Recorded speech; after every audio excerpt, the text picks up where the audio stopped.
চারটে পেঁয়াজকে কুচি করে কেটে নিয়েছি চারটে ডাঁটা, আর নিয়েছি একটা আলু, নিয়েছি দুটো মূলো, আর নিয়েছি একটা ছোট বেগুন। দিয়ে সমস্ত সবজিগুলো আমি এরকম ছোট করে কেটে নিয়েছি। চচ্চড়ি হবে তাই ছোট করে কেটে নিলেই কিন্তু ভালো লাগবে। তো এখানে গ্যাসে কড়াই বসিয়ে তাতে আমি কিছুটা সর্ষের তেল গরম করে নিয়ে দিয়ে দিলাম জিরে ফোড়ন। এবার সমস্ত সবজিটা ঢেলে দিলাম। ঝালের জন্য দিয়ে দিলাম কয়েকটা চেরা কাঁচা লঙ্কা আর 1 চামচ শুকনো লঙ্কার গুঁড়ো। ঝালটা আপনারা পছন্দ মতো দেবেন, কারণ চচ্চড়িটা একটু ঝাল ঝাল না হলে কিন্তু খেতে ভালো লাগে না, তাই এখানে আমি ঝালটা একটু বেশি দিয়েছি। আর দিয়ে দিলাম হলুদ গুঁড়ো, দিয়ে দিলাম 1 চামচ জিরের গুঁড়ো, দিয়ে দিলাম স্বাদ মতো নুন। এবার সমস্ত সবজিটা মশলার সঙ্গে ভালো করে কষিয়ে নিতে হবে। সবজিগুলোকে ততক্ষণ কষিয়ে নিতে হবে যতক্ষণ না সবজিটা হাফ সেদ্ধ হয়ে আসছে। যখন হাফ সেদ্ধ হয়ে আসবে তখন কিন্তু সবজিটা পুরোপুরি কষানো হয়ে যাবে। এবার এখানে দিয়ে দিতে হবে পরিমাণ মতো জল। জলটা এমন পরিমাণে দিতে হবে যেন পুরো সবজিটাই পুরো সেদ্ধ হয়ে যায় আর ঝোলটাও না থাকে, কারণ এই চচ্চড়িটা মাখো মাখো হলেই কিন্তু বেশি ভালো লাগে। এটা কিন্তু ঝোল একদমই ভালো লাগে না।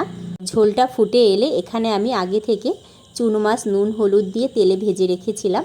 তো সমস্ত ভেজে রাখা মাছগুলো এখানে আমি দিয়ে দিলাম, দিয়ে একটু নেড়ে চেড়ে দেবো। দেখে নিশ্চয়ই বুঝতে পাচ্ছেন জলটা কিন্তু আমি খুব বেশি দিইনি, জলটা এমন পরিমাণে দিয়েছি সবজিটা সেদ্ধ হয়ে যাবে আর রান্নাটাও কমপ্লিট হয়ে যাবে। এবার এখানে আমি কিছুটা ধনেপাতাকে বড় বড় কুচি করে কেটে নিচ্ছি, দিয়ে আমি এই ধনেপাতা কুচিটা কিন্তু চচ্চড়ির মধ্যে দেব, তাহলে কিন্তু এর টেস্টটা আরও অনেকটাই বেড়ে যাবে। এবার এখানে দেখুন আমি ধনেপাতা কুচিটা ছড়িয়ে দিলাম,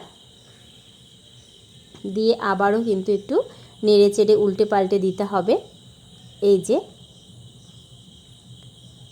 একটু নেড়ে চেড়ে উল্টে পাল্টে দিয়েই কিন্তু রান্নাটা কমপ্লিট হয়ে গেল। এই দেখুন গরম গরম একটা পাত্রের মধ্যে চচ্চড়িটা আমি নামিয়ে নিচ্ছি। দেখুন কতটা ভালো লাগছে, ধোয়া উঠছে এই চচ্চড়ি থেকে। এটা কিন্তু গরম গরম ভাতের সঙ্গে লেবু চিপড়ে দারুণ লাগে খেতে।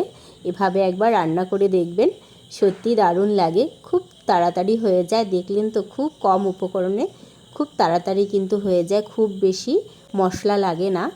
আর এটা খেতেও কিন্তু দুর্দান্ত লাগে। এটা কিন্তু ছোট থেকে বড় সবার খুব পছন্দ হবে।